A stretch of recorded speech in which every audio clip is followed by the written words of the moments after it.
प्रेम से बोलिए शंकर भगवान की जय, गौरा माता की जय, कार्तिक गणेश की जय, हर हर महादेव।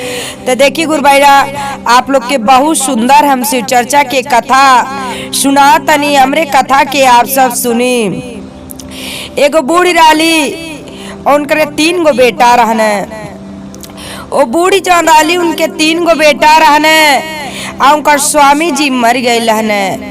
लेकिन जौन बूढ़ी माई रहली तू भगवान भोलेनाथ के बहुत अपने मन में बसौले रहली, बहुत उनके दिल में बसौले रहली कि भगवान महादेव जी के बहुत पूजा करत रहली।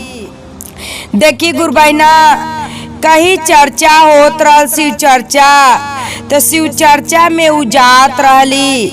अपन शिव चर्चा के कहानी होला, कथा होला, सब सुनत रहली। देखी लेकिन गुरु बहना, उनके 3 गो बेटा तो रहने। अपने बेटा के का करे, बना खिया के तब उ लोग के कहीं भेज ले तो अपन जा भगवान के भक्ति करे उजा। ऐसे करत करत उनकर समय कुछ बीतल। जे समय बीतल तो ऐसे प्रतिदिन उ शिव चर्चा में जब लेट से जात रहली तो हिम के गुरु बहिना लोग कहल लोग, काहे रौरे इतना लेट से आवेनी?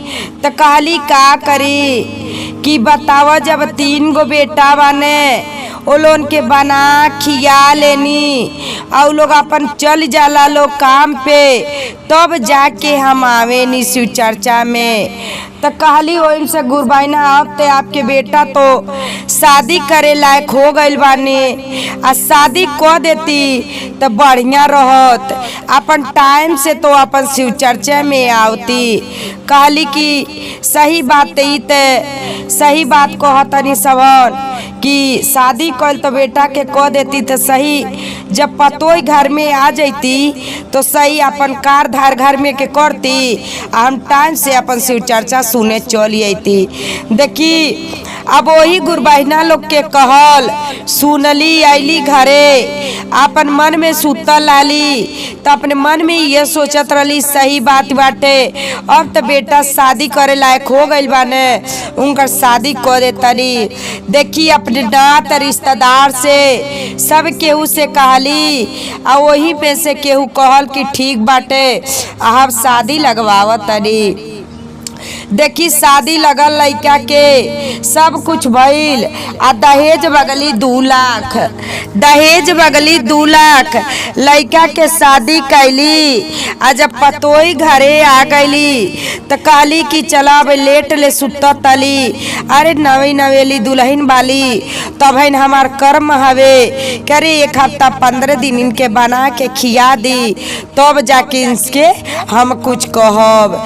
देखी अब का कैली गुरु बहिना, ऐसे करत करत 20-25 दिन आ बना के खियली।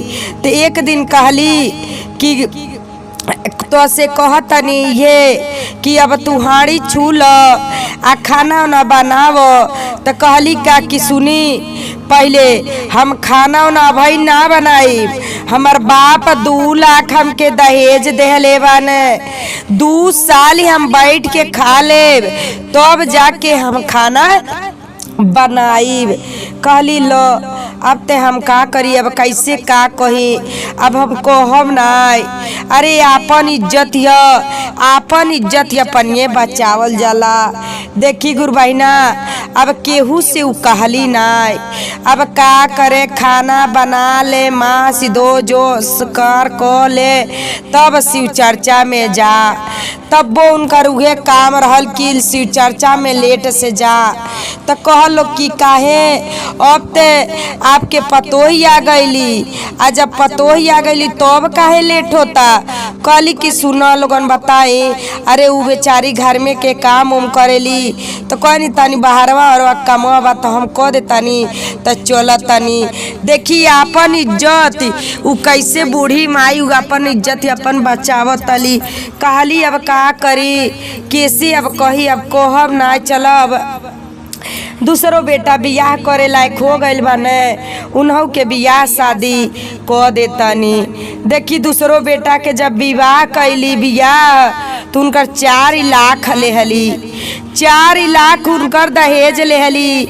आ जब 4 लाख उनकर दहेज लेली तो आ गईली जब दूसरी पतोई, तब बड़की पतोई कहली कि सुन हमार तू दाज न दीह कि हम कौनो कारो ना करब। हमार बाप 2 लाख दहेज देले बाने, तो हम 2 साल बैठ के हम खा लेब, तब जाके हम कुछ करब। देखी अब वो छोटकियो सोची लेली कि देखा इनकर ते बाप 2 लाख दहेज देले बाने, हमार बाप 4 लाख दहेज देले बाने, तो हम 4 साल बैठ के खा ले तब ने। देखी अब वो बतिया बूढ़ी फेन कहली, ऐसे कहली, फेन कहली उन्हों से कहली सुनो बताओ तनी हमार बाप 4 लाख दहेज देले बाने, हम 4 साल बैठ के खा ले तब जाके हमसे कुछ कहियो। देखी अब तो बुढ़िया बेचारी चिंता में पड़ गई। देखो अब हम का करी, अब तो 2 लाख दहेज लेके अली, 4 लाख दहेज लेके अली, हम अपन इज्जत कैसे हम बचाई कि इज्जत हवे। अरे घर में केहू आई केहू पूछी हम का कब, चला बेचारी केहू से कुछ कहली ना, लेकिन भगवान के शिव चर्चा गईल ना छोड़ले वाली, अपन जात रहली शिव चर्चा में। तब वो गुरबैना लोग कहता अब ते आपके 2 पतोहिया गईली, जब 2 पतोहिया गईली अब काहे इतना लेट से। अरे तो कहियो बीमार लोग पड़ जाला तो का करी, बीमार जब पड़ जाला लोग तो हमके को के कात कुछ आई का बात पतोहिया लोग ने ऐसे बेचारी बतावत आवत रहली, लेकिन कब वो अपने पतोहन के निन्ना कहीं ना कहली, कहीं अपने पतोहे के बुराई ना कहली। काहे से सब भगवान के महादेव जी के बस शरण में उजात रहली, आ जौन भी उनके मन के बात रहल तो भगवान से कहत रहली, लेकिन ने अपने बेटा से कहली, अने अपने केहू से ना, तो रिश्तेदार से, गांव गड़ा से, पर पटीदार से केहू से ना कुछ कहले वाली। देखी गुरबैना बूढ़ी माई कितना बढ़िया वाली, कितनो दोनों पतोई कुछ लोग कई लोग लेकिन ना करली। देखी ऐसे हो गई कुछ समय, फिर 2 साल 4 साल बीतल तो कहली अब तो 2 बेटा के तो शादी को देले बानी। आ जब सब ये बाटे तो भाई तीसरा कुंवारे ना रही, उन्हों के तो शादी कईल जरूरी बा। देखी अब तीसरा बेटा के अपने विवाह कैली, मन मार के विवाह कैले वाली। आ जब मन मार के अपने बेटा के विवाह कैले वाली तू बेचारी दहेज लेके आई रहली, तब वो देखी उनके अंदर दहेज के घमंड ना रहल। कहली दोनों जानी, लेकिन अपने जेठान के बात ही ना मनली। जैसे उनकर सास झाड़ू लेके घर में लगावत तली, तो उठ के उठ जनली कि घर में झाड़ू लगा, उठली और उठली देखली हमार सास झाड़ू लगावत तली, हाथ से झाड़ू ले लेली। कहली ए मम्मी आ काहे आप झाड़ू लगावत तनी, अब हम आ गइल बानी कार और करे के, तो हम आ गइल बानी। देखी बूढ़ी माई के दिल में तो इतनी खुशी भइल, इतनी खुशी भइल कि अपन खुशी अब का कहे महादेव जी से ही कहत रहली। अब वो छोटकी जो रहली तब प्रतिदिन कहत रहली कि हम खाना बना देव, सब कुछ हम कर देव, आपके जहाँ जाए बाते आप जाई। देखी छोटकी पतोई अब वो गुरबैना और बूढ़ी माई के कितना बढ़िया मिलल वाली। ऐसे कुछ समय बीतल, आज कहीं भी होके पूजा तिपट दिन अपने सास के तैयार कर दे मम्मी आप जाई। लेकिन देखी हुए दोनों जेठानी रहली, तेलोन के जब छोटकी करत रहली तो देख के जलन होत रहल। देखी देख के जलन, लेकिन छोटकी वालों के बात कुछ मनली ना। आयो लोन के तो पैसा दहेज के घमंड रहल कि हमार बाप दहेज देले बारे, हम काहे कार करी। अभी ये बात भइल एक दिन। देखी गुरबैना ये सावन के समय आइल बाटे तो कहली कि चल तू आपकी पारी हमरे साथे चलो आ चलो चले के तनी देवघर चले के आ वही जा नहा वहा के आ जल उल ढार के आवल जाए। देखी अपने छोटकी पतोहे के ओ दोनों जानी के कुछ कहे तू लोग ना सुने लो।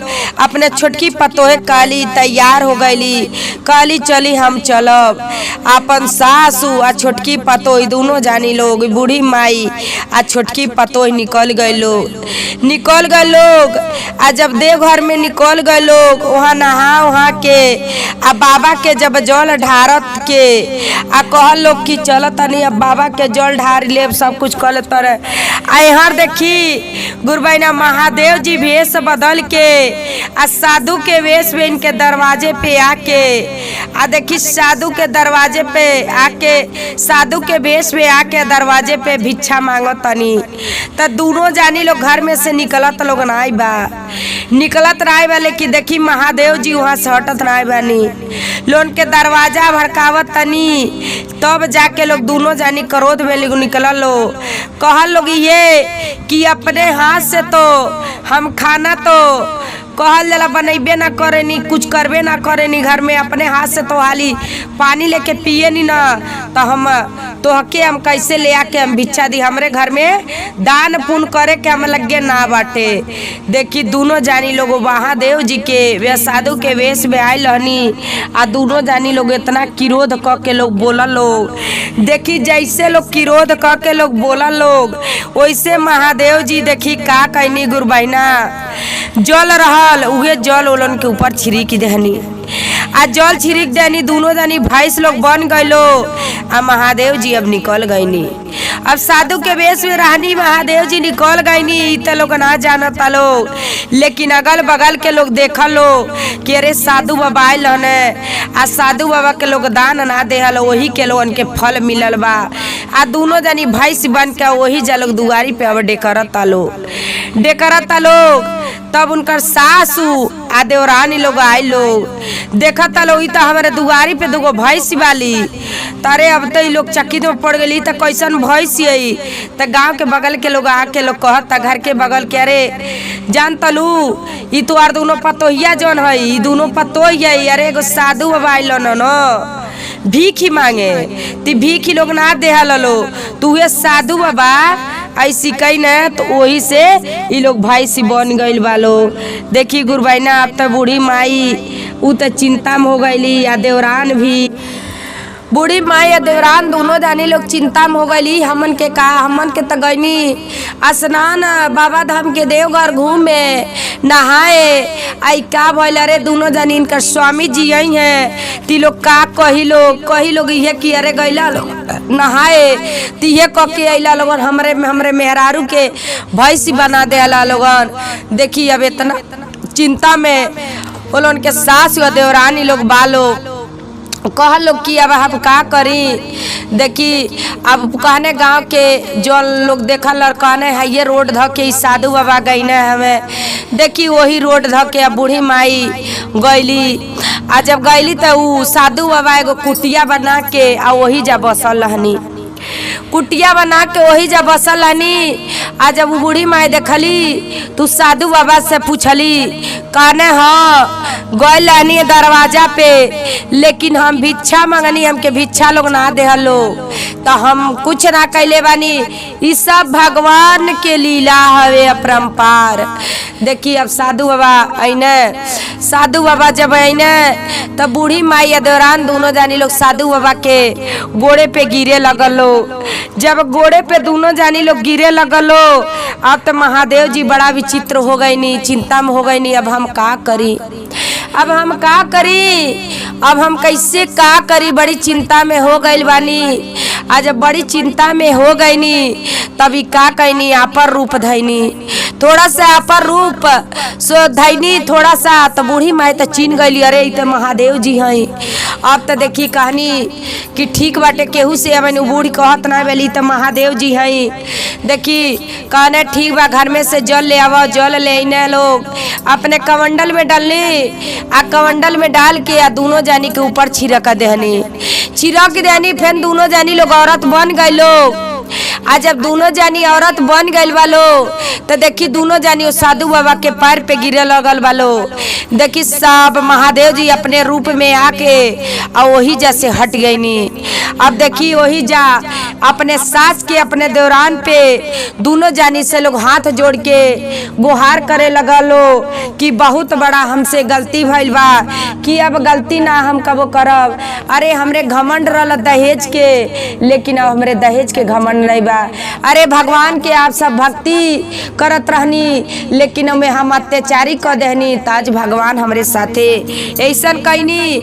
आज आप में ना गलती रहल, आज हमरे में गलती रहल, ताज हमरे में गलती रहल। यही से महादेव जी हमके भैंस बना देहनी। तो देखी गुरु बहना हर हर महादेव।